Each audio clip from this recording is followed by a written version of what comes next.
Bilim her şeyi açıklayabilir mi? Yok. Bu yüzden değilim hani ben hazırlarım güzel tatlı bir kek tort.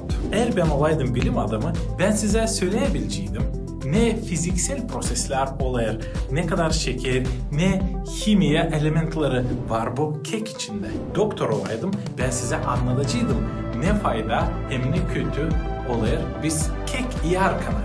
Nice bir kek verir bize çok enerji. Açıklayabileceğim bunları. Bilim çok iş açıklayabilir. Ama söyleyebilir mi bilim neden bu kek var? Yok. Neden?